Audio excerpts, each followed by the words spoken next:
कृत पुनः पुनः मूकं करोति वाचालं पङ्गुं लङ्घयते गिरिं यत्कृपातमहं वन्दे परमानन्दमाधवम् सर्ववेदान्तसिद्धान्त गोचरन्तमगोचरम् गोविन्दं परमानन्दं सद्गुरुं प्रणतोऽस्म्यहम्।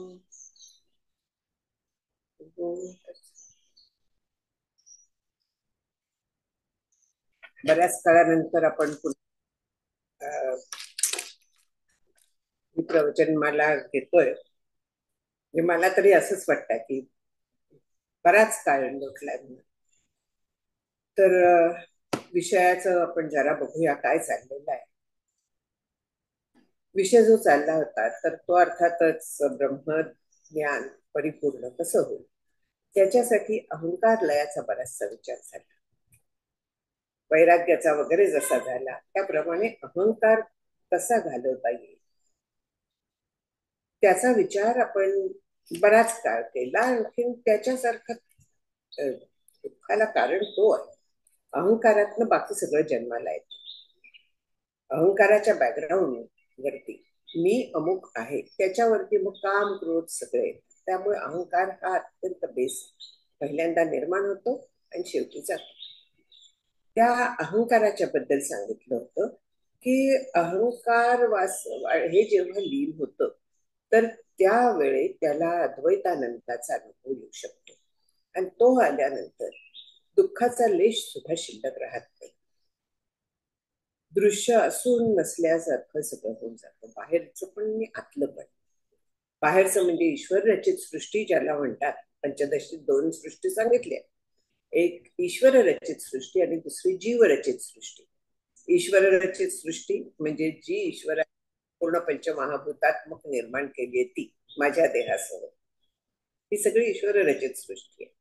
पण त्या देहाला मी अमुक तमुक बुद्धू हुशार मला कळताय मला कळत नाही हे माझे हे मला नको ही सगळी जी आहे ही जीवसृष्टी आहे. म्हणजे जीव ज्या कल्पना करतो ज्याला लेबल्स चिकटवतो म्हणूया मुखोटे धारण करत असतो ही सगळी जीवकृत सृष्टी आहे. ईश्वराने देह निर्माण केला पण त्या देहाला नाव नातेसंबंध चांगलं वाईट दुष्ट सुष्ट हे सगळं जीवकृत सृष्टी. आणि ह्या दोन्ही सृष्टी असून नसल्यासारख्या होतात. जीवकृत तर कमीच होते कारण आपण केलेला कचरा आपण काढल्याशिवाय स्वच्छ ब्रह्माशी आपण एकरूप होऊ शकत नाही. हा जीवकृत सगळा जो आहे ना तो आपला कचरा आहे आपणच घालतोय. मी मागे पूर्वी आम्ही भिवंडीत राहायचो तर तिथे मुसलमानांची वस्ती खूप आहे. त्यांच्यात एक म्हण होती की बम्बन की गल्ली गंदी और मुस्लिम का चुल्हा गंदा. ब्राह्मण म्हणजे थोडक्यात आपण लोक सगळे हिंदू कचरा जो असतो तो बाहेर टाकतो असं त्यांचं म्हणणं होतं. मला वाटतंय बऱ्याच अंशी ते काही खोटं नाही. पण हा बाहेर टाकलेला कचरा सुद्धा विल्हेवाट लावायला लागते. आपण जीवकृत कचरा जो आपला आहे सगळा तो बाहेर टाकायचा म्हणजे नष्ट करायचा पूर्णपणे. त्याला घालवायचं की देह पंचभूत मिळावा शेखी जाईल पंचत्वा हे लक्षात ठेवून त्या दृष्टीने मी माझं हे सगळं सोडायचं. हा सगळा जीवकृत कचरा आहे हा दूर करायचा आहे. आणखीन हा जेव्हा दूर केला जातो तर त्यावेळी मग अखंड जीव ब्रह्मैक्याचा अनुभव असा अनुभव नसतो पण ती आनंदाची शांतीची समाधानाची स्थिती जी आहे ज्याला मोक्ष म्हणतात ते टिकू शकतं. ते पक्क होतं. तोपर्यंत जो असतो तर तोपर्यंत तो जरा कोवळा अंकुर असतो तसं असतं. जरा काही इकडून वारं आलं तिकडून ऊन आलं जास्त पाणी झालं पाणी मिळालं नाही ताबडतोब करपतो. तसा हा अहंकार विलीन झाला, मान्य. विलीन झाल्यानंतर तो आनंदाचा अनुभव आला. मग तेवढ्याने माझं भागलं का? नाही भागलं. म्हणून 323 मध्ये जरी ब्रह्मनिष्ठा अशी प्राप्त झाली तरी देखील प्रमाद करू नये, गाफील राहू नये, गैरसावध राहू नये, चूक करू नये, म्हणजे विषयांमध्ये परत गुंतू नये. जर का तसं केलं तर आपली पुन्हा घसरगुंडी होते. त्या अविवेकामुळे आपली पुन्हा घसरगुंडी होते, पुन्हा ती अहमबुद्धी जागृत होते. आणि मग ती जागृत झाली की संसाररूपी बंध आलाच परत.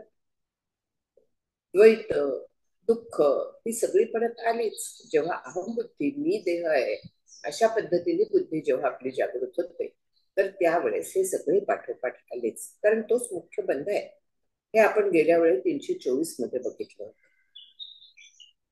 मग पुढे तोच विषय कंटिन्यू केलेला आहे की विषयाभिमुखम दृष्ट्वा विद्वांसमपि विस्मृती विक्षेपयति धी दोषैर्युषा जारमिव प्रियम. म्हणजे विषयाकडे आपण वळलो, विषयाभिमुख झालो, विषयाकार वृत्ती झाली, म्हणजे विषयांचं चिंतन सुरू झालं, तर काय होतं? स्वरूपाची विस्मृती होते. आणखीन बुद्धी पुन्हा विकारवान होते, पुन्हा सगळा जगात धावायला लागते, मी माझं करत धावायला लागते.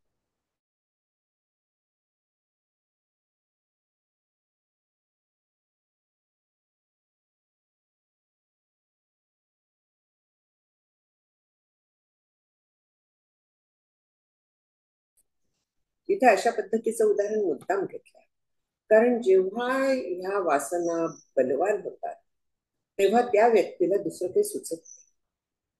आणि असं असल्यामुळे ते उदाहरण टोकाचं म्हणून घेतलं जातं. इथे ते उदाहरण देऊन सांगितलं की विषयाकार जेव्हा वृत्ती होते त्यावेळी आत्मस्वरूपाची विस्मृती आपोआप होते, अहंकार वाढतो, म्हणजे पुन्हा सगळे विकार जे गेलेले होते ते मागे लागतात, शांतीभंग पावते, पुन्हा विक्षेप निर्माण होतो. विक्षेप म्हणजे चांचल्य. क्षेपणास्त्र आपल्याला माहिती आहेत ना, आपण म्हणतो की जी फुटून मारली जातात दूर वरच्या ह्याच्यात, हातात घेऊन जे आपण करतो ते शस्त्र आहे. आणखीन अशा पद्धतीने जे असतं ते अस्त्र आहे. तर क्षेपण अस्त्र फेकून मारायचं, दूर जातं ते आपल्यापासून.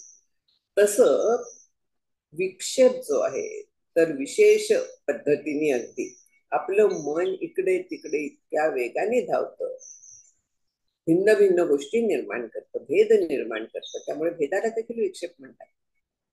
हे सगळं निर्माण केलं जातं. आणखीन तो जो ज्याला अनुभव येऊन गेला होता त्याचा अनुभव पुन्हा करतून जातो.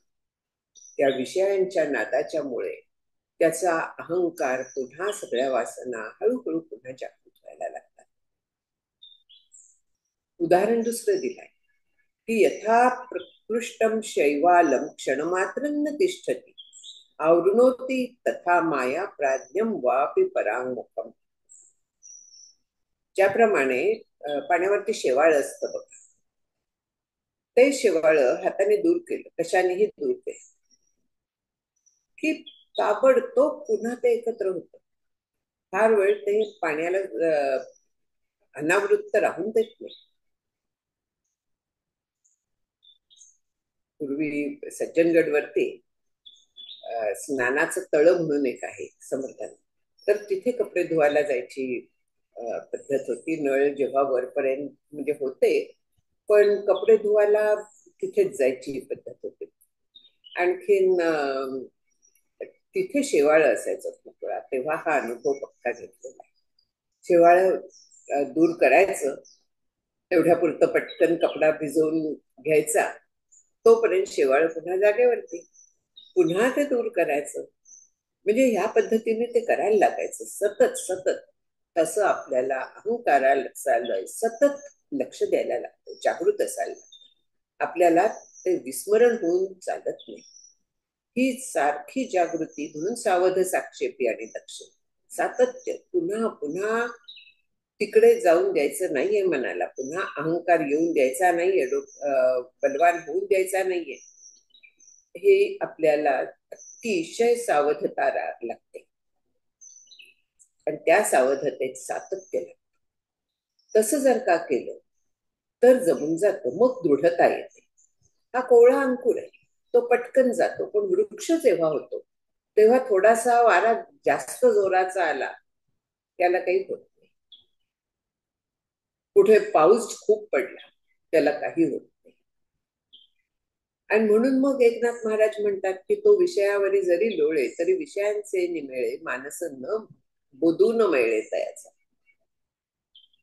विषयांच्या ढिगावरती जरी तो असला, म्हणजे विषयात बुडलेला असला, म्हणजे वरकरणी तो विषय रंगलेला दिसला तरी देखील त्याचा बोध कायम असतो, कारण तो पक्का झालेला आहे, त्याचं सहजता झालेली आहे.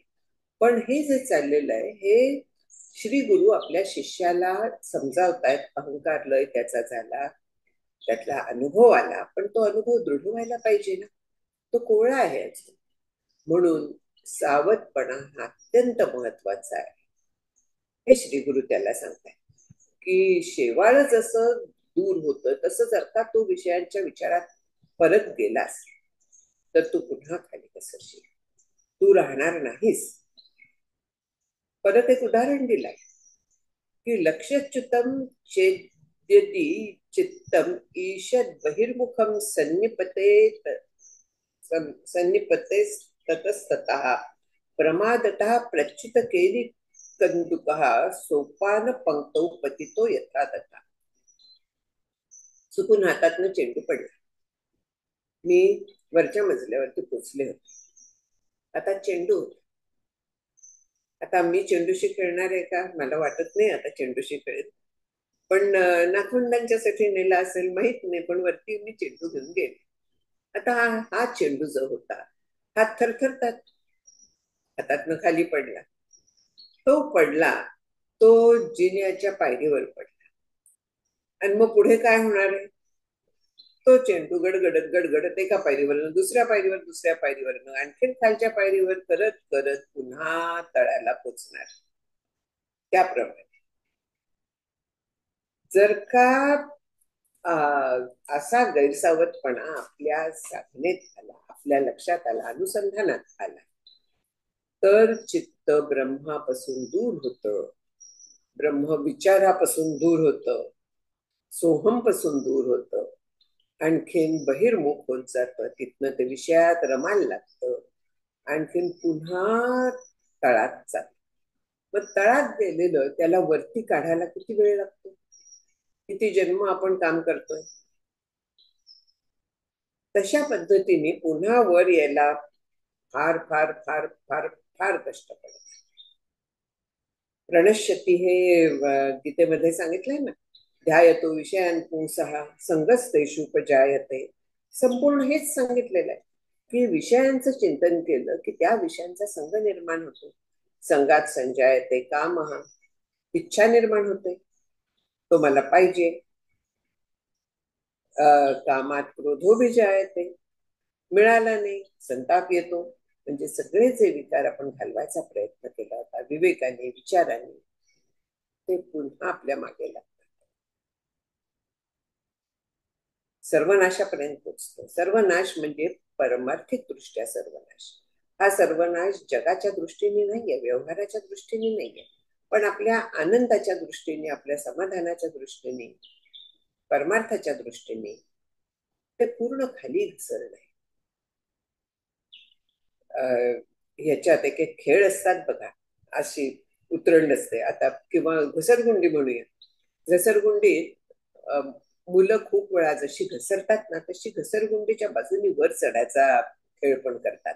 जिन्यावरनं वर न जाता त्या घसरगुंडीच्या बाजूनी वर जातात, आणि ती वर जाताना किती वेळा पाय घसरत असतात, परत कधी कधी खाली घसरतात.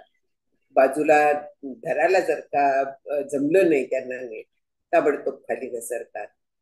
किंवा गणितातला तो भिंतीवरचा कोळी, जो माझा प्रचंड शत्रू होता, काळकाम वेगाची गणित. 2 इंच वर जाऊन 3 इंच खाली यायचा, का 3 इंच वर जाऊन 2 इंच खाली यायचा, आणि मग त्याला 10 फुटाची भिंत चढायला किती वेळ लागेल. आपण 2 इंच वर चढून 3 इंच खाली येतो अशा विचारात जर का अडकलो, म्हणजे खाली खालीच घसरत जात. असं घसरत गेलं की वर जायचं कसं, कारण आपला खाली जायचा वेग जास्त आहे वर जायच्या वेगापेक्षा.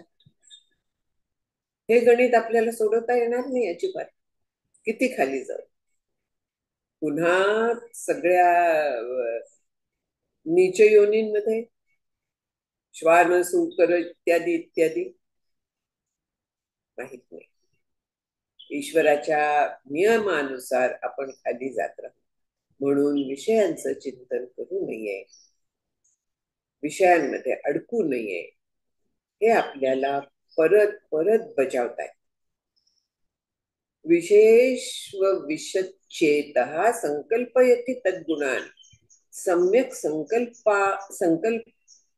संकल्पनात कामात पुंस प्रवर्तनम. म्हणजे विषयांच्या कडे अंतःकरण गेलं की ते पुन्हा त्या विषयांचं चिंतन करायला लागतं. अरे कधीतरी सोन हलवा खाल्ला होता, किती छान होता, पण तूप फार असतं नाही का. मग परत मागवावा का, मग परत कसं काय वाटेल. मग प्रयत्नपूर्वक मी जाडी कमी करायचा प्रयत्न चाललेला आहे, आणखीन वाढेल. बरं नाही, नाही का, नकोच नाही का, नाही पण मला आवडला होता, चाललं सुरू. परत ती गाडी सुरू होते आणि पुन्हा आपण त्याच्यात अडकतो. म्हणून विषयांच्या बद्दल जेव्हा चिंतन करतो तेव्हा त्याचा तो अभिलाष, त्याची ती इच्छा ती उत्पन्न होतेच आणि प्रयत्न सुरू होतात. मग मागवावंच. पण इथे कुठे मिळत आहे, आमच्या रत्नागिरीत काही मिळत नाही, मग कुठून मागवायचं. अरे मुंबईत चांगलं मिळेल, मुंबईला कोणी जाणार आहे का. सुरू झालं चिंतन. ब्रह्मचिंतन कुठे गेलं, रसातळाला पोचलं. चिंतन कसलं सुरू झालं, मला अमुक हवाय, मला तमुक हवाय, कसं मागवता येईल, काय करता येईल. चिंतन त्याच्यातच अडकलं, पूर्ण तिथे गेलं. आणखीन मी पण कामात न गेले. चिंतन जसं जातं तिथे त्याच्या पाठोपाठ तस तसा माझा जो ब्रह्मभाव होता अगदी नवा आलेला, तो पण नाहीसा झाला. मग काय उपयोग आहे. मग एवढी जी इतका काळ मी मेहनत केली, इतका वैराग्य जपायचा प्रयत्न केला, विषयांपासून दूर राहायचा प्रयत्न केला, अहंकार घालवायचा प्रयत्न केला, हे सगळे केलेले प्रयत्न विषयांच्या चिंतनाने रसातळाला जातात. म्हणून विषयांचा केव्हाही संग बरा नाही, विषयी जे त्यांचाही संग बरा नाही. हे मंदाताईंचा काव्य आहे की विषयांचा संग बरा नाहीच आहे, पण जे त्या विषयांमध्ये रमलेले आहेत त्यांचा संग आणखी वाईट, कारण ते अखंड चिंतन करत असतात, त्याच्याच बद्दल बोलणं असतं. मग आम्ही खवय्ये, आम्ही जगभरातल्या खाद्यपदार्थांची चर्चा करणार, मग आम्हाला सिनेमे आवडतात, मग आम्हाला नाटकं आवडतात, संगीत आवडतं, चालली चर्चा तीच. वेगवेगळे विषय असतील, कितीही क्रिएटिव्ह असले, अगदी नाद ब्रह्म वगैरे जरी म्हणत असले तरी त्याच्यातच जोपर्यंत आपण गुंतोय तोपर्यंत ब्रह्म नाही, तोपर्यंत नादच, त्या नादाचा नादला. आणि मग लक्ष राहतं ते संगीतावरती राहतं.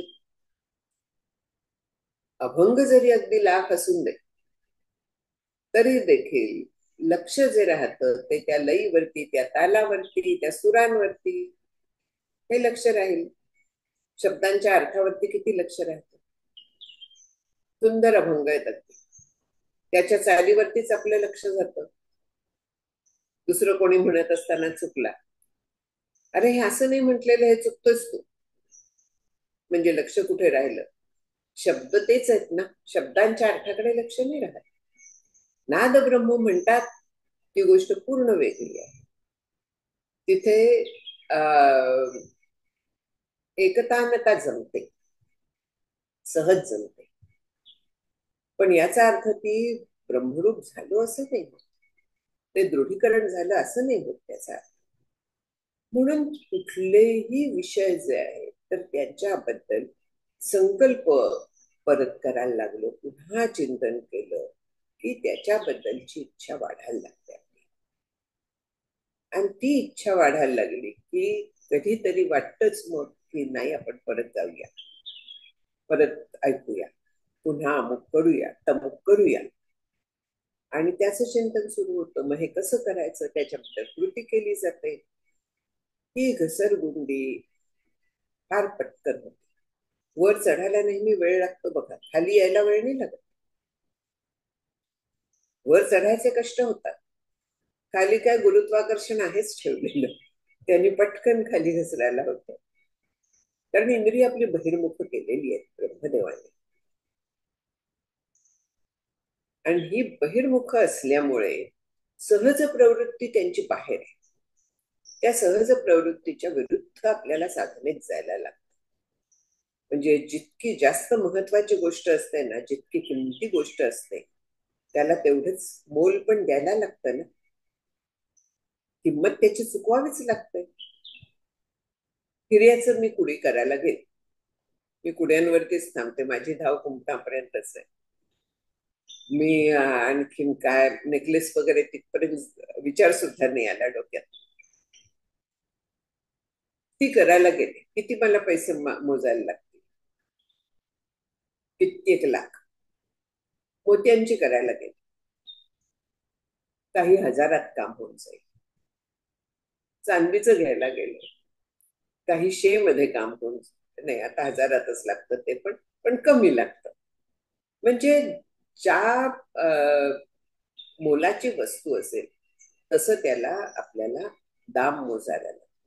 तसंच हे इथे आहे की इतकी जी उंची वस्तू समर्थांच्या भाषेत, अशी जी वस्तू आहे परमार्थ जो आहे, म्हणजे मोक्ष जो आहे, तो जर का मिळवायचा असला तर त्याला तशीच किंमत मोजायला लागते. आणि त्यासाठी मनाला त्या गुरुत्वाकर्षणासारखं जे खाली खेचणार आहे, किंवा परांची खाणी व्यथृणच स्वयंभू म्हणून जे म्हटलेलं आहे की ब्रह्मदेवाने इंद्रिय बाहेर ठेवणारीच केली आहेत.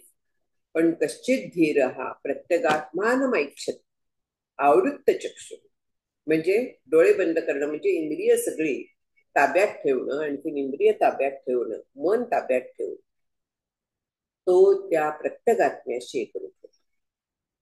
म्हणून वैराग्याचं फार महत्व आहे. आपण परत परत शब्द ते घेतो. आता इथे वेगळ्या शब्दात सांगितलंय, पण काय सांगितलेलं आहे? विषयांचं चिंतन करू नये. विषयांचं चिंतन का होतं? वैराग्य नाही म्हणून, विषयांच्या बद्दल ओढ आहे म्हणून, म्हणजे राग आहे म्हणून, म्हणजे वैराग्य नाही म्हणून त्यांचं चिंतन होतं. जरी अहंकार तात्पुरता लय पावला, पण तो जर का तात्पुरताच असेल तर माणूस पुन्हा घसरू शकतो. आपण हे लक्षात घेतो. आपल्याला वाटतं की मला अनुभव आला म्हणजे मी पावले, झालं, पोचले, आता माझ्यासारखी मीच. तसं अजिबात नसतं. कधीही आपण घसरू सांगता येत नाही. ते कोवळा अंकुर आहे हे लक्षात घ्यायचं. आणि दृढ होतो हे आपलं आपल्याला कळत नाही. म्हणजे माझा दृढ असला पाहिजे ज्या अर्थी मला कळत नाही, त्या अर्थी असं अजिबात नाहीये. जगाच्याकडनं प्रतिक्रिया कशा आहेत, माझ्या प्रतिक्रिया कशा आहेत, सगळ्या बाबतीत आपल्याला आपल्याला तपासून पाहायला लागतं. आणखी तरी देखील कन्क्लुजन आपलं बरोबर असेल असं नाही. आणि मुख्य हे आहे की कळून उपयोग काय आहे मला. म्हणजे समजा माझा अनुभव पक्का झाला असं धरूया. तो अनुभव पक्का झाला म्हणजे मी काही अखंड समाधीत नसते, तर माझं चित्त स्थिर राहतं, माझा आनंद स्थिर राहतो, प्रसन्नता कायम टिकते, समाधान कायम टिकतं. जगाचे परिणाम होईनसे होतात. माझ्याकडनं विषयांच्या बद्दल काही विचार झाले तरी ते बाधित असतात.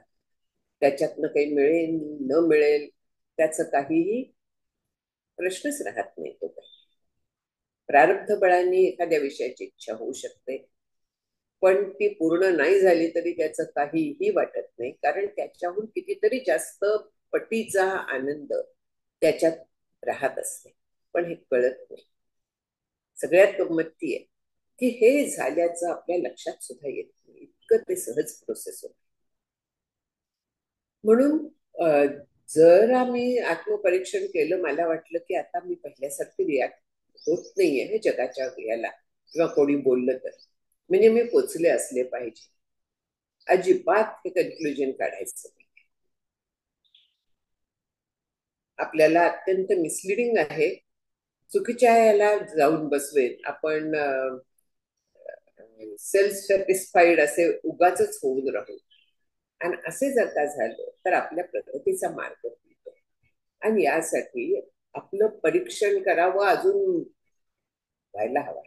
अजून विषय मनात येत आहेत, अजून वैराग्य कमी पडत आहे.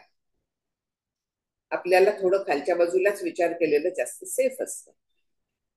वरती जर का आहोत असा विचार केला आणि खाली डोकावलो तर चक्कर येईल, पडू आपण. हे असलं करायचं नसतं. म्हणून विषयांचं चिंतन, त्यांच्याबद्दलचे संकल्प, तो सगळा प्रयत्न हे सोडून द्यायचं. प्रारब्धात, येस, प्रारब्धानुसार एखादी गोष्ट हवी वाटू शकते, प्रयत्न होतात, पण ती प्राप्त झाली नाही तरी त्याचं काहीही वाटत नाही. मग काय, अमुकनी मध्ये अडथळा आणला म्हणून मला मिळालं नाही, माझं नशीबच खोटं, वगैरे वगैरे, हे असलं कुठचेही विचार मनात येत नाही. मिळालं मिळालं, नाही नाही, त्याचं काहीही वाटत नसं होतं. पण हे कधी पक्क जग होतं. पक्क होण्याच्या वाटेवरती हा एक खूप मोठा गर्त आहे म्हणूया, दरी आहे म्हणूया, खोल जागा आहे की जिथे आपण पडू शकतो. अनुभव आलाय पण तो दुर्भावलेला नाहीये, तेव्हा अनुभव आल्यानंतर वळून जाऊ. जर कुठे एखाद वेळेस मला रिॲक्शन आली नाही मनात, मी शांत राहिले, ताबडतोब माझं झालाय म्हणून हुरळून गेलो, तर आपल्या रस्ते तिथल्या तिथे बंद होतात. आपण त्या खड्ड्यात पडतो आणि ह्या खड्ड्यातनं बाहेर येणं फार फार फार कठीण असतं. म्हणून इथे म्हटलेलं आहे की त्याचे प्रयत्न जे विषयांच्या बद्दल चालू राहतात त्यामुळे त्याला सुख कधीही प्राप्त होत नाही. तो सुखरूप होणं शक्य नाहीये. जो अशा विषयांच्या मागे मनापासून धावत असतो. अतः प्रमादान न परोस्ति मृत्युर्विवेकिनो ब्रह्मविद समाधौ समाहित सिद्धिमुपैति सम्यक समाहितात्मा भवसावधान. म्हणून हा जो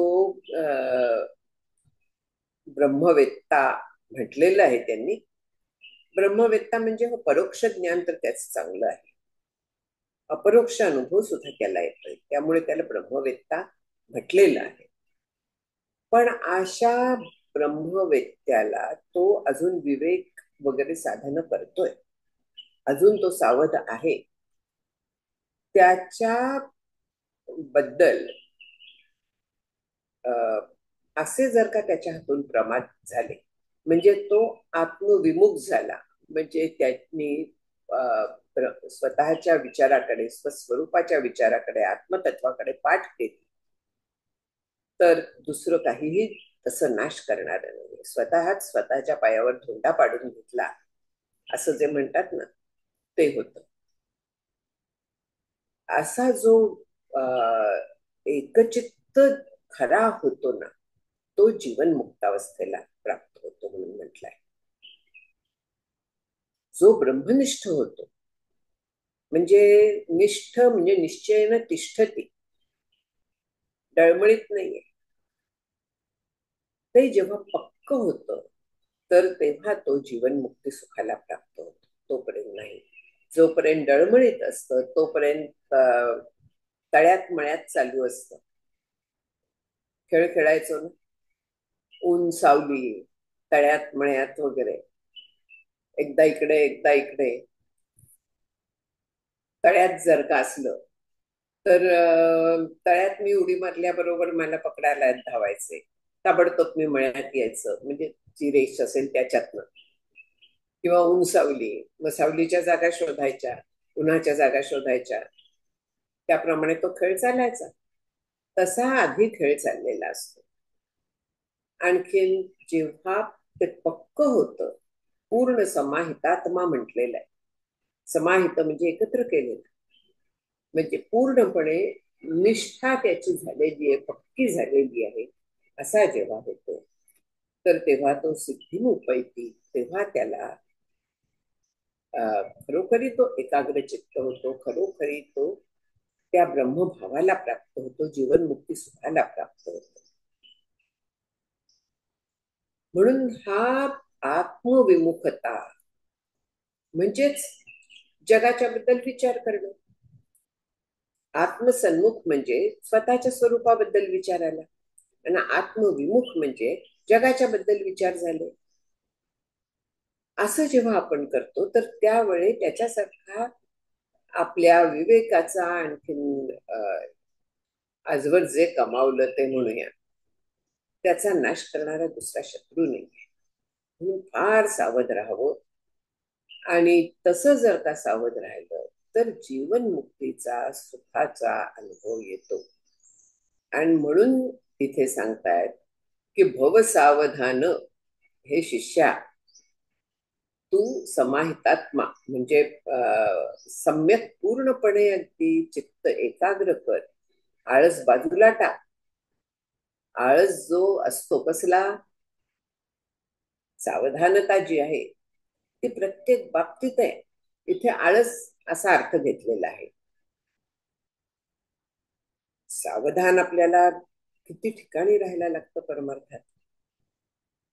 मन, बुद्धी, चित्त, अहंकार, प्रत्येक गोष्टीच्या बद्दल आपल्याला सावधान राहायला लागतं. म्हणजे मोठा व्यवहार करताना वगैरे जसं सावधानता लागते, त्याच्याहून कितीतरी जास्त इथे लागते. समर्थ सांगतात ना की एकांती नाजूक कारभार, तेथे असावे खबरदार, दयाच्या कोटी गुणे विचार परमार्थ. म्हणजे व्यवहारात एखादं अत्यंत महत्वाचं काम करत असताना फार सावधानता बाळगायला लागते. त्याच्या कोटी गुणांनी कित्येक पटींनी जास्त परमार्थाच्या बद्दल सावधानता बाळगायला लागते. याला कारण मगाशी म्हटलं ते की आपली इंद्रिय स्वभावतःच बाहेर जाणारी आहे. स्वभावतःच आपण तिकडे जात असतो. वासना मनात अनेक जन्मांच्या ठाण मांडून बसलेले असतात. त्यांना विवेकाच्या साह्याने, वैराग्याच्या साह्याने क्षीण करत जायचं असतं. पण जर का वर आल्या तर त्या आपल्याला खाली खेचल्यावर उभं राहत नाही. त्या वर येतात म्हणजे आपल्याला खाली खेचतात. कारण बुद्धी वासनानुसार येते. त्या जेव्हा वर येतात तेव्हा बुद्धीचा बद्दल विवेक बुद्धीचा काम करेन असा होतो. ती त्यांच्या आहारी जाते आणि निर्णय तसे घेते. ते निर्णय मन गुपचूप आपल्या इंद्रियांपर्यंत पोहोचवणार. त्याला काय इलाज नसतो. ते नोकरासारखं आहे. मी इंद्रिय काम करणार, त्या गोष्टीच्या मागे धावणार. म्हणून ही जी सावधानता म्हटलेली आहे. दुसरा आळस. काय अभ्यास करायला हवाय, खराय वर्गाला जायला हवाय, पण आता झोप येते बघा, कंटाळा. काय तेच तेच ऐकायचं, काय तेच तेच परत परत चाललेलं आहे. किती वेळा ऐकू आम्हाला कळलाय, कळलाय पण वळलाय का हा, म्हणून परत परत ऐकायला लागतं आपल्याला. कळतं आपल्याला. समर्थांचा पढत मूर्ख समास नावाचा एक फार छान आहे, पढत मूर्ख निरूपण. त्याच्यात अशा पद्धतीचे कळताय पण वळत नाही, तो पढत मूर्ख. आपण खूप वेळा तसे होतो. आपल्या संपर्कात पण असे चिकार असतात, कळताय पण नाही होत. नाही होतला कारण एक तर विषयांची ओढ, आणखीन दुसरा आळस. दोन मोठे शत्रू आहेत. आणि इथे त्यामुळे आळसाला त्यांनी विचार केलेला आहे की सावधानतेला आळसाला जिंक म्हणून सांगितलेलं आहे. आळसासाठी सक्ती स्वतःवरती करायला लागते त्याला जिंकायला. कंटाळ येतो आज उद्या करू, कल करे सो आज कर, आज करे सो अब, छान म्हण आहे.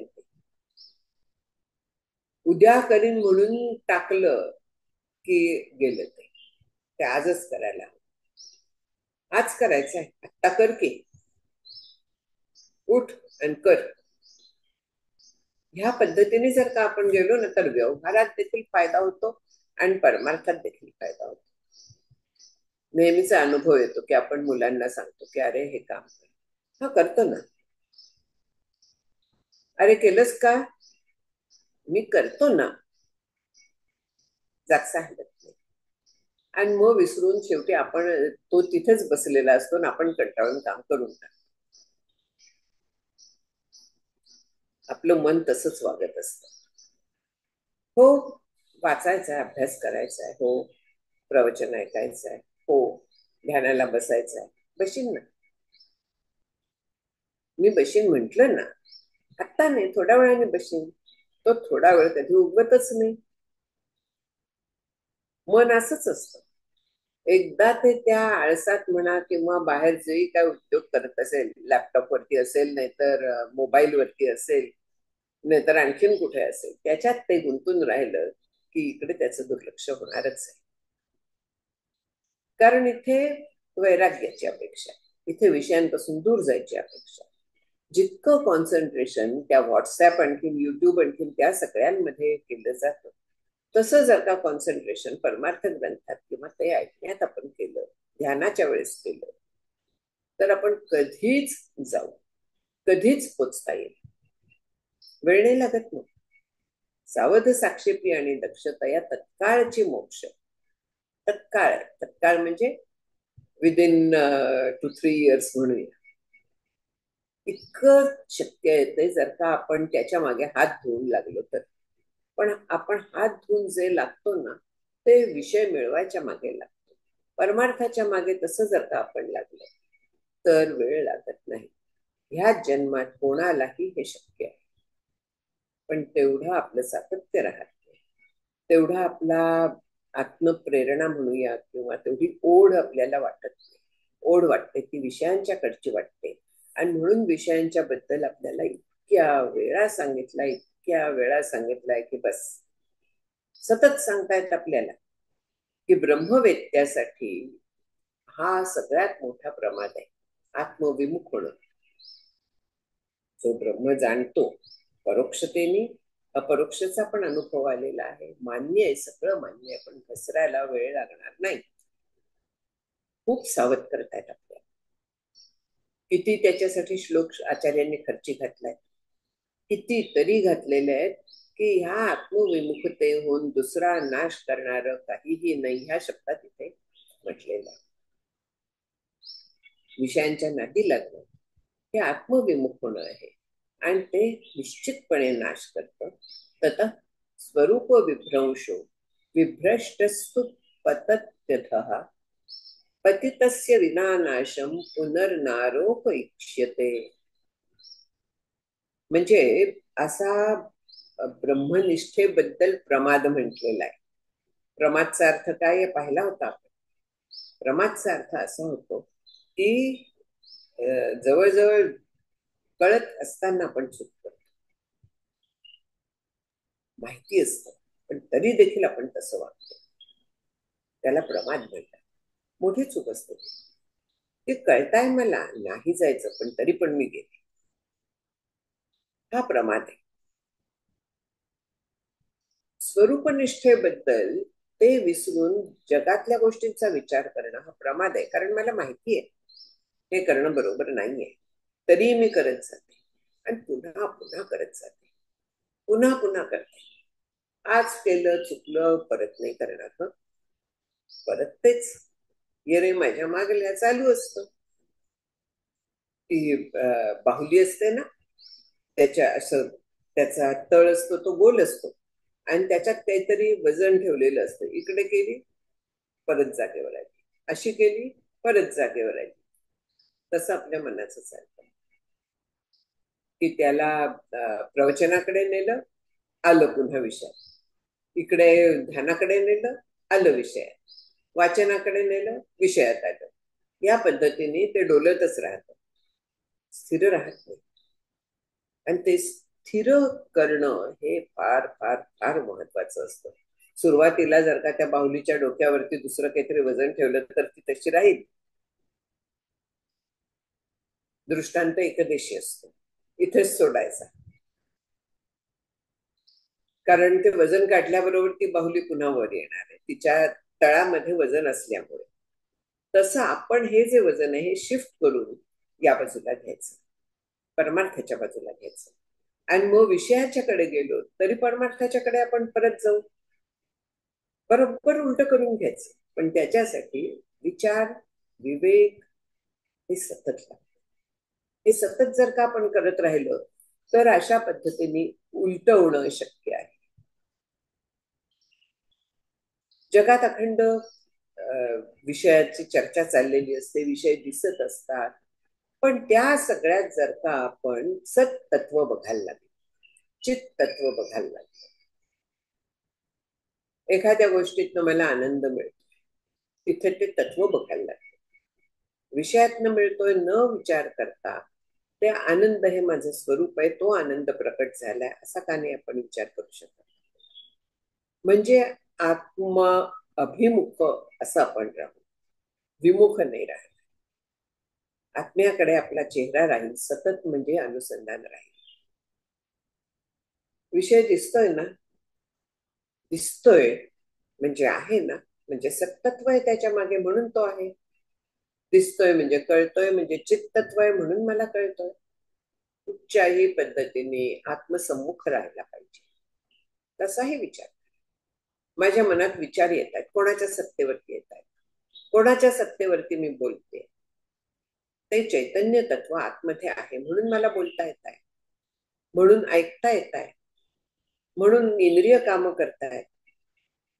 जे केनोपनिषदात म्हटलंय की डोळ्यांचा डोळा, कानांचा कान, त्या सगळ्याच्या मागे ते तत्व आहे म्हणून ती इंद्रिय काम करतायत. हा आपल्याला विचार का नाही करता येत? ह्याला कारण विषयांचा विचार करत राहतो. मग विषयांच्या मागे असणारं जे तत्व आहे, माझ्या विचारांच्या मागे असणारं जे तत्व आहे, त्या तत्वाचा आपल्याला विसर पडतो. आणि ह्यासाठी वेगवेगळ्या पैलूंनी आपल्याला आपले संत हे सांगत राहतात, काय करा, असं करा, असं नाही जमत, तसं करा, तसं नाही जमत. आणखीन वेगळ्या पद्धतीने सांगतो.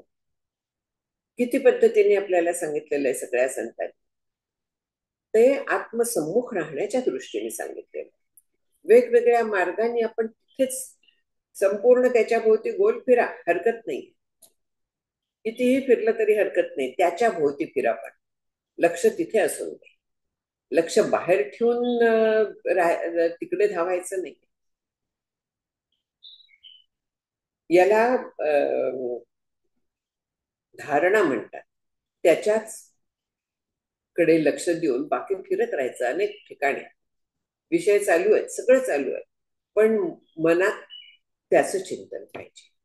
विषयांच्या माध्यमातून असून दे, हरकत नाही, कसल्याही माध्यमातून असून दे, चिंतन ते पाहिजे. आणि जर का असं आपल्याला जमलं तर अखंड अनुसंधान राहतं. आणि अखंड अनुसंधान हे आपल्याला चित्तशुद्धी, चित्त शांती, विवेक, चित्ताचा चैतन्यात लय म्हणूया, अहंकार लय म्हणूया, सगळं आपल्याला ते अखंड चिंतन घेऊन जात असतं. योग्य पद्धतीने जर का आपण असं चिंतन करत राहिलो तर त्याच्यासारखं साधन नाही आहे. ते अंतरंग साधन आहे. बाकीची सगळी जी आपण बहिरंग साधनात आपण रमत असतो, पण ह्या अंतरंग साधनाला विसरतो. आणि त्यासाठी नाम फार फार फार फार फार उपयोगी आहे. अनेक पद्धतीने नामाबद्दल बोललं जातं, कारण नाम परब्रह्म वेदांती म्हणून आपल्याला एकनाथ महाराज सांगतायत. नाम आणि परब्रह्म यांच्यात भेद नाहीये. नाम जेव्हा घेतो, लक्ष देऊन घेतो, तेव्हा आपण परब्रह्माचं चिंतन करत असतो. आणि ते मी आहे हे विसरायचं नाहीये. अशा पद्धतीने जर का आपण सतत स्वरूपाभिमुख राहिलो कुठच्याही पद्धतीने, तर आत्मनिष्ठ व्हायला वेळ लागत नाही. आत्मनिष्ठ पाहिजे. केवळ अभिमुख आज झाले पुन्हा परांगमुख झाले हे चालत नाही.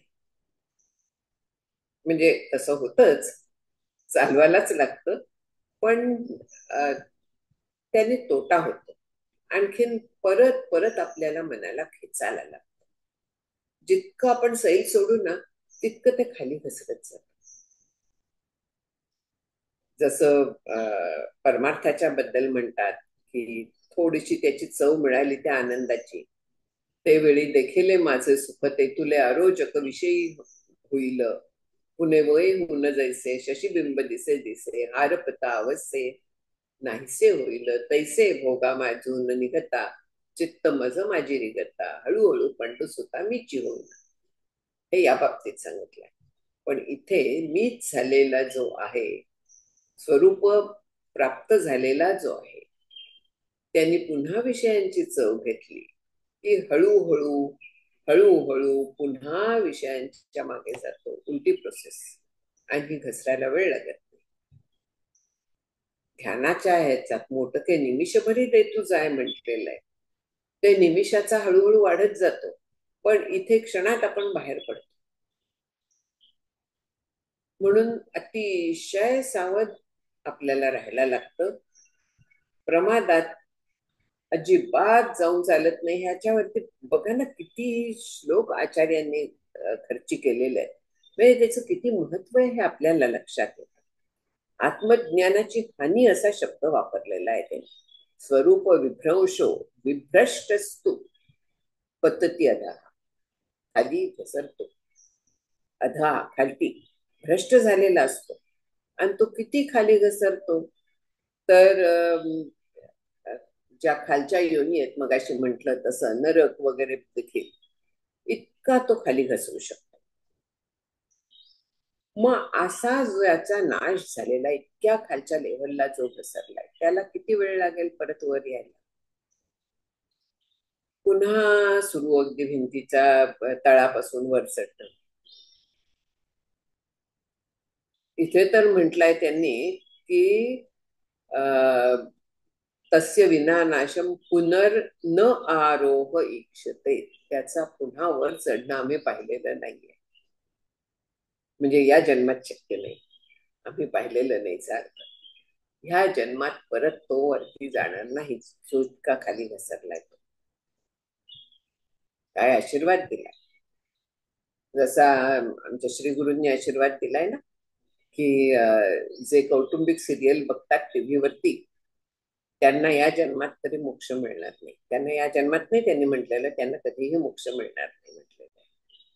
तसाच हा पण आशीर्वाद आहे की असा जो कुसंगत आणखीन सतत त्या विषयांचं चिंतन न्याशा यांनी खाली घसरलेला असतो, त्याला पुन्हा आत्मनिष्ठा प्राप्त होणं आमच्या पाहण्यात आलेलं नाहीये. या शब्दात त्यांनी सांगितलं.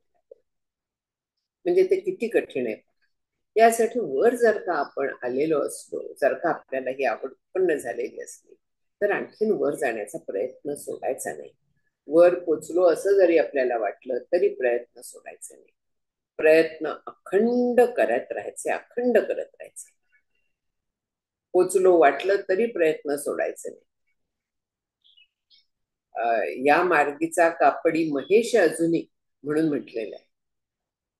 म्हणजे प्रत्यक्ष शिवशंकर जे ह्या मार्गाचे प्रणेते आपण म्हणतो, सदाशिव समारंभा शंकराचार्य मध्यमा श्लोक म्हणतो ना की सदाशिवानी हे सुरू केलेला मार्ग आहे, हा दाखवून दिलेला मार्ग आहे.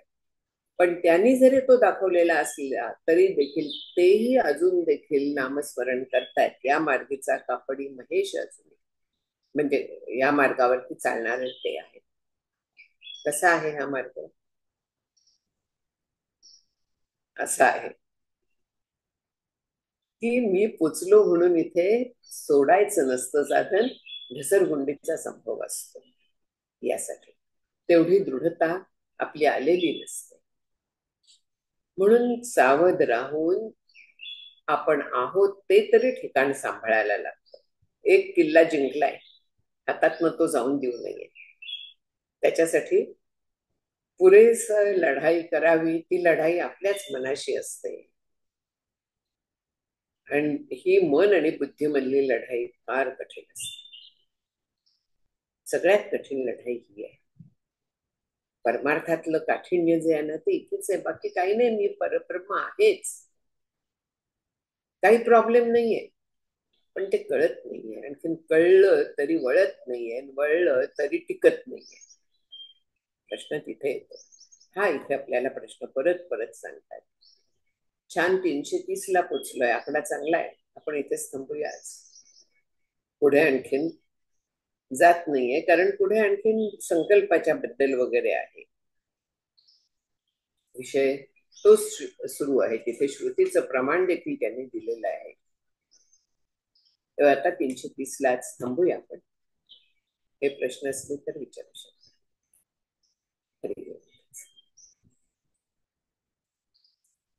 तुम्हाला पुन्हा एकदा नमस्कार. कोणाला प्रश्न असतील तर मायक्रोफोन ऑन करून विचार.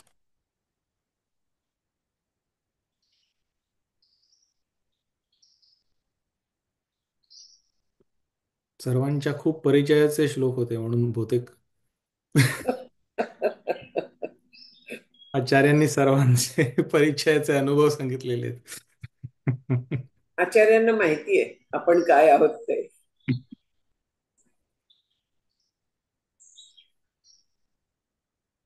संतांचं निरीक्षण फार छान असतं. सायकॉलॉजी त्यांना उत्तम रीतीने अवगत असते. Best psychiatrist.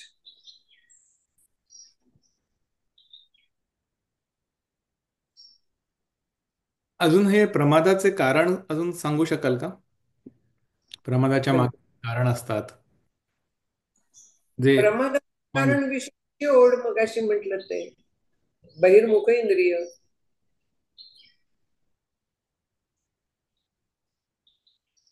प्रमाद म्हणजे ढळणं ना, चूक होणं ना. का ढळतो माणूस? दुसरं काहीतरी जास्त अट्रॅक्टिव्ह वाटतं म्हणून तिकडे धावतो ना. लहान मुलं जत्रेत गेली, काय होतं? हे बघू का ते बघू. आपलं मन तसंच करत असतं. हे जास्त बरं का ते जास्त बरं? नाही, जरा इकडे इकडचीच ओढ पुन्हा वाटायला लागते. प्रमाद होतो. ज्योत्स्नाताई, तमोगुण म्हणू शकतो का आपण? का नाही इथे गुणाचा संबंध? रजोगुण. रजोगुण. बर. विषयांच्याकडली ओढ ही रजोगुणाची असते. हा, ओके. तमोगुण म्हणजे अविवेक, हा तमोगुणाचा आहे, प्रश्नच नाही. हा, तुम्ही जो तमोगुण म्हणाला तो अविवेक, त्याच्या जाणं, आळसाच्या आहारी जाणं, हे तमोगुणाचं आहे. पण तिकडे घसरगुंडीला सुरुवात रजोगुण करतो. विषयांची ओढ रजोगुण निर्माण करतो. आणि मग प्रमाद आपल्याकडनं होतो तो तमोगुणातनं. काय एकच गुण आपल्याला असा शुद्ध सापडत नाही. इकडचे तिकडचे असं सगळ्या ग्रे छटा फार असतात.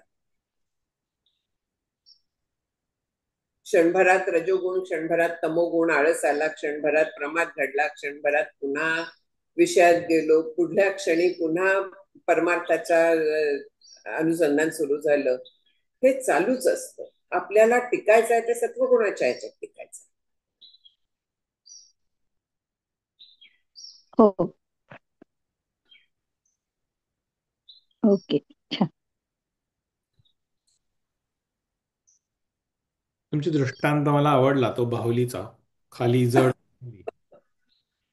इकडून तिकडे तुम्ही ती वळवलं. छान दृष्टांत तो वळवून सांगितला की तीच बाहुली आपण जर सेंटर अनुसंधानावर केली असं म्हणालात ना.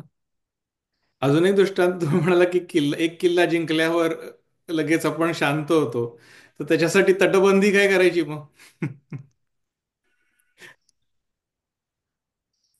अरे, आपल्याला हे सगळं कळत असतं पण वळत नसतं. सगळा प्रॉब्लेम तिथे येतो. आपलं कॉन्सिस्टन्सी राहत. हम्म. आज हे बरं वाटतंय, केलं, काही दिवस केलं. व्यायामाच्या बद्दल होतं ना तसंच माझं. करायचं ठरवते पण नाही होत नियमितपणे. अगदी नियमितपणे असं होईल याची गॅरंटी नाही देता येत. पढत मूर्ख आहे.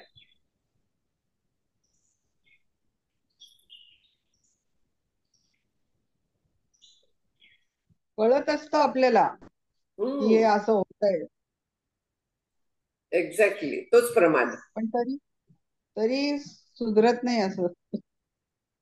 तोच प्रमाद, त्यालाच प्रमाद म्हणतात, त्यालाच पढत मूर्ख म्हणतात. हम्म.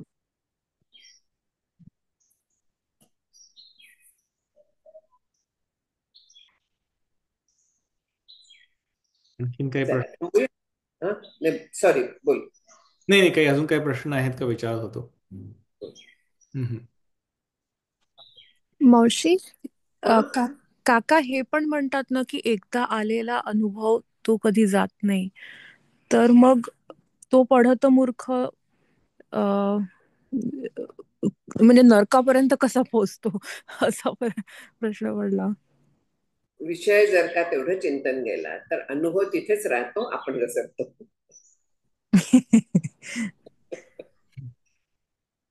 हे बघ, अनुभव क्षणिक आपल्याला आलेला आहे, बरोबर आहे. त्याची गोडी आपल्याला कळलेली आहे. पण तरी जर का आपण ती गोडी बाजूला ठेवली आणि विषयातल्या गोड्या चाखायला लागलो तर आपण घसरणार आहोत ना. अनुभवाचं सुख आपल्याला कळलेलं आहे, नक्की आहे, ते गेलेलं नाहीये.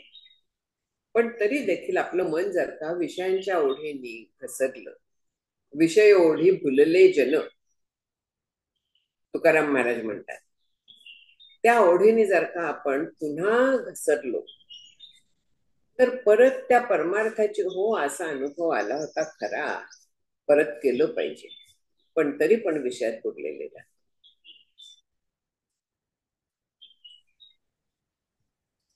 विवेक गेलाय म्हणजे तिथे. विवेक गेला, सातत्य गेलं, विषयांच्या वैराग्य गेलं, मुख्य वैराग्य गेलं. हा.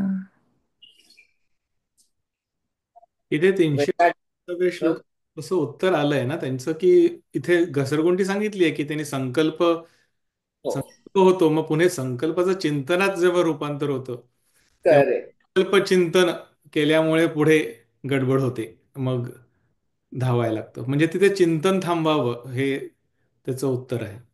ध्यायतो विषयान पुंसहा, परत परत तिथेच आपण पोचतो परमार्थात. हम्म. त्यांचा संग होतोच. मनात जेव्हा असे विचार येतात, एखादी ऍक्शन होते, तेव्हा त्याचा संस्कार उमटतो आणि मूळच्या संस्कारात जास्त ते ठळक होत, जास्त तो दृढ व्हायला लागतो आणि म्हणून घसरगुंडी होते. कळत नसतं असं नाही, पण तरी देखील आत्ता मिळणाऱ्या सुखाची ओढ आपल्याला जास्त वाटते. परमार्थाचं सुख हो मान्य आहे, असं आहे, अनुभव आलेला असला जरी अगदी की खरं आहे हे पटलेलं आहे, पण तरी देखील आत्ता मिळणार क्षणिक सुख त्याची ओढ जाते. याला कारण वैराग्य कमी पडतं, विवेक कमी पडतो. याच्या संदर्भात प्रश्न होता शम आणि दम, आणि त्याच्यातला ह्या संदर्भात श्रेष्ठ कुठलं? केव्हाही शम. हा, काय सॉरी काय म्हणालात? शम. शम. हम्म. केव्हाही शम. मन आवरणं हे सगळ्यात श्रेष्ठ आहे. मनाला ट्रेन करणं, ह्याच्यासाठी मनाचे श्लोक आहेत, मन आत्मा संवादासारख्या गोष्टी आहेत. हम्म. संतांनी मनाला परोपरीने समजावलेलं आहे. मन आवरणं हे फार कठीण आहे. वायोरिव सुदुष्करम. चंचलम ही मन कृष्ण म्हटलेलं आहे ना, प्रमाथी बलवत दृढम. म्हणजे शम घसरत असेल तर मग दम करावा? नाही, दमाने सुरुवात करायला लागते. दमाने सुरुवात करायची. अच्छा. म्हणजे अरे मन जाता है तो जाने दे, मत जाने दे, शरीर. शरीर म्हणून जे म्हटलेलं आहे तिथे दम आहे. बरोबर.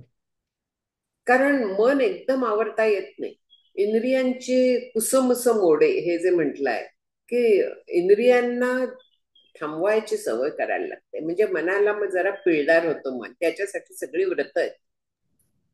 आपल्या इथे जे बसवून दिलेलं आहे ना, ते फार ह्या दृष्टीने छान आहे.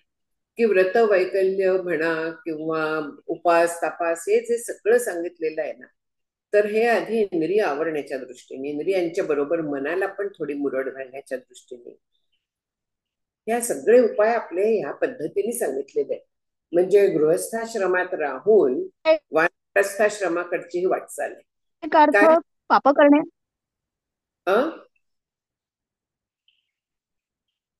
सॉरी, कळलं नाही.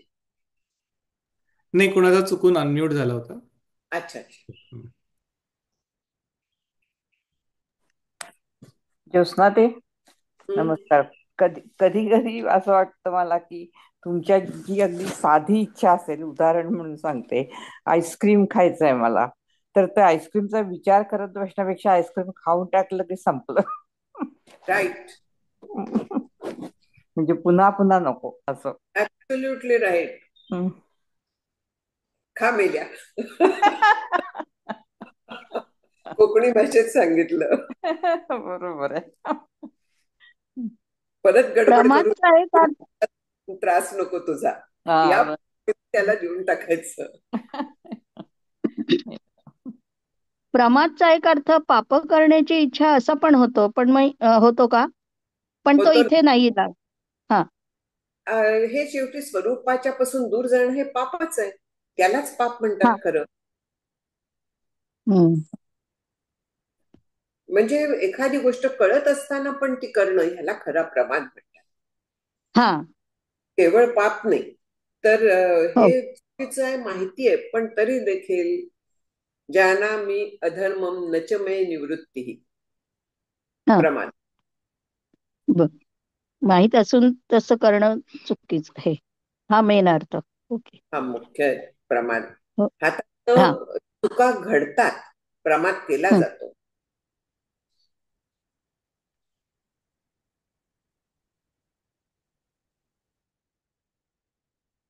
कळत नकळत त्या विषयांच्या ओढीने, अविवेकामुळे प्रमाद होतात.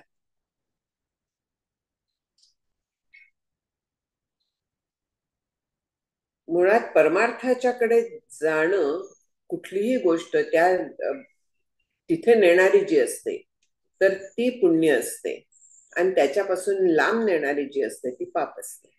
ही पाप पुण्याची पक्की व्याख्या आहे. त्याच्यातनं मग बाकीच्या पुण्य ते पर काय म्हटलंय, पाप ते परपीडा वगैरे, हे त्याच्यातून आले. हा हा. एकदम सोपे झाले आता. स्वरूपी राहावे तो धर्म.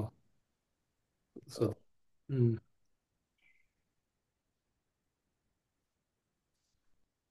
पुण्य पर उपकार, पाप ते परपीडा वगैरे, हे सगळं त्यातनंच आलेलं आहे.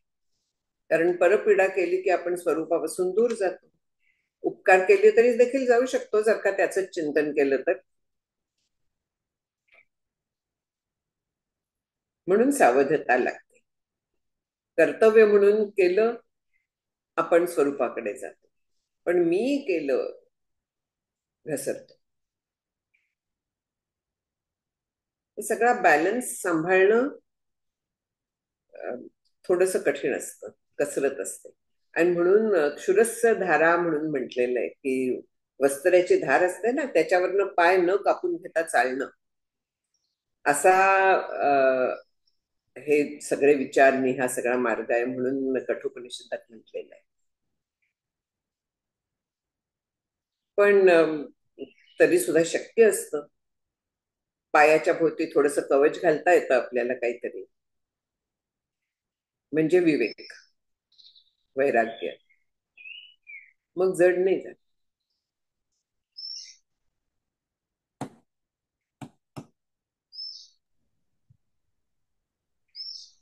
खूपच छान ज्योत्स्नाताई.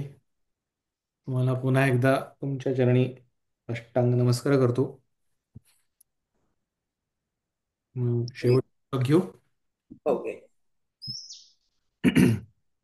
भावी पूर्ण कृपा गुरु मजवरी, प्रार्थित भावे तुला वारी सर्व अरिष्ट नेवनिलया संमोह जो वाढला अज्ञानांधजनासी मुक्त करुणी शांतीपदी बैसवी विनती हीच असे न मागत तुझे भक्ती तुझी ही हवी श्री सद्गुरुनाथ महाराज की जय जय श्रीराम हरिओम. जय श्रीराम.